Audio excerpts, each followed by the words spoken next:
A piracema é o período em que os peixes sobem o rio, né, para desovarem lá e fazerem a reprodução deles, né? Então, esse período, como é um período de reprodução, é um período que a gente tem que ter muito mais atenção e muito mais preservação.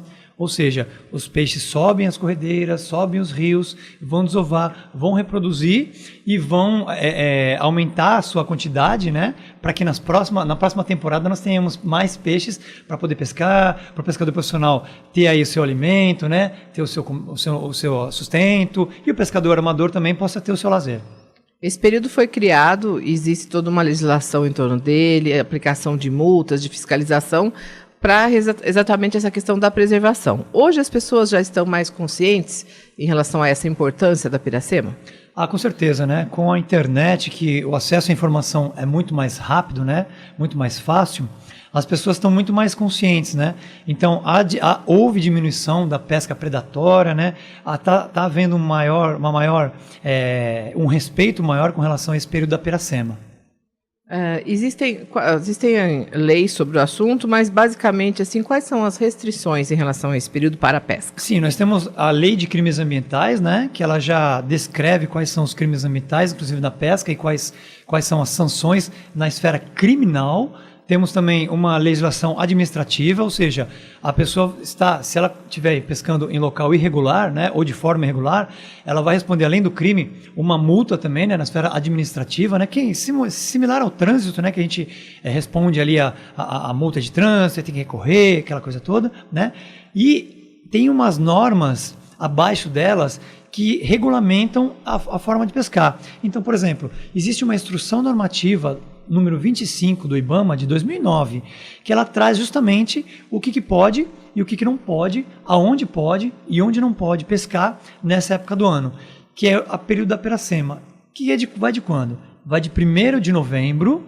né? São esses 4 meses, 1º de novembro até 28 de fevereiro. Então nós temos aí novembro, dezembro, janeiro e fevereiro. Então nesse período aí do verão, né, que os peixes estão se reproduzindo, é o período que a gente tem que ter mais atenção e respeitar a reprodução deles.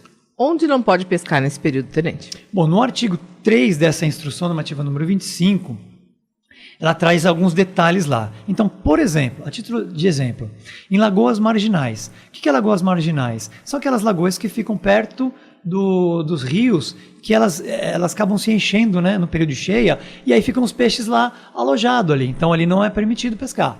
Outro local, quer ver que interessante? Menos de 500 metros de confluências, de desembocaduras, né, de rios, lagos, canais de tubulação, inclusive de esgoto. Ou seja, o que é essa confluência? É quando ali 2 rios se encontram, né? Aquele trecho ali onde 2 rios se encontram, aquele é uma confluência, inclusive se for de esgoto também. Então, naquele trecho, 500 metros para baixo ou 500 metros para cima, que é uma distância bem longa, ali não pode pescar. Tá? Quer ver outro exemplo? 1.500 metros de cachoeiras e corredeiras.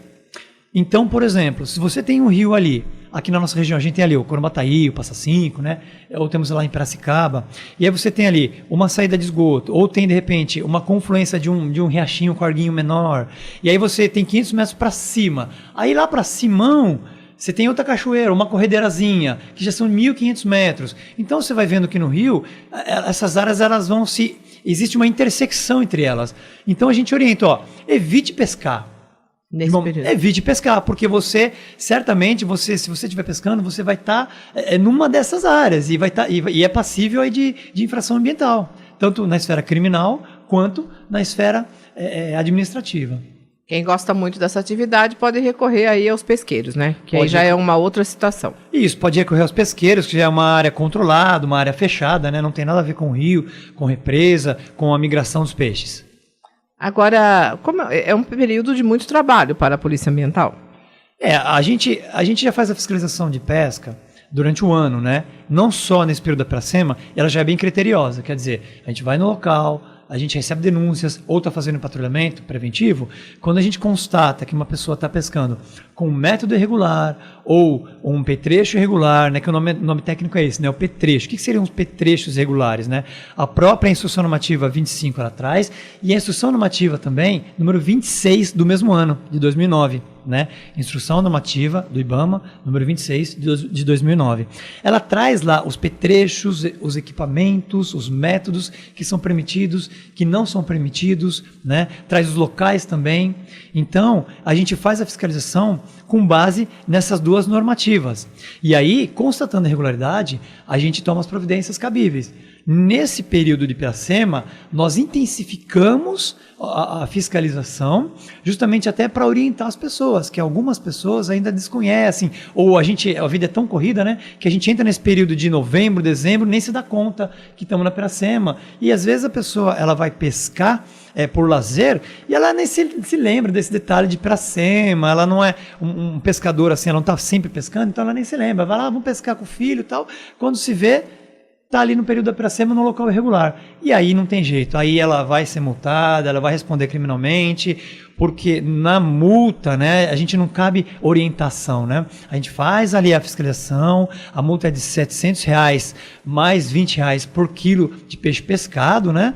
E embora alguns detalhes na legislação expliquem ou permitam que seja aplicada uma advertência, as pessoas têm que saber que é um auto de infração, que não é uma multa valorada, mas é um auto de infração, ela vai responder e para efeitos administrativos e futuros de reincidência, esse auto vai contar também. Estamos à disposição, né, para toda e qualquer informação, lembrando que nesse período, caso algumas pessoas encontrem, né, o que é difícil, encontre algum local que consiga pescar ali, né, o que pode pescar são só os peixes exóticos, tá? Por exemplo, o tucunaré, a corvina, a tilápia, né? Esses peixes aí que não são da nossa fauna nativa. E numa quantidade máxima de 10 quilos, mais um exemplar, e sempre de barranco, tá? Então, fora daqueles locais que a instrução normativa restringe, só pode pescar esses peixes e nessa quantidade e nessa modalidade, que é de barranco e com varinha molinete. Apenas uma por pescador. Mas aí teria que achar um local dentro de todas aquelas regras que o senhor já explicou aqui. Que é muito não é difícil, em qualquer rio, qualquer lugar. Né? Exatamente.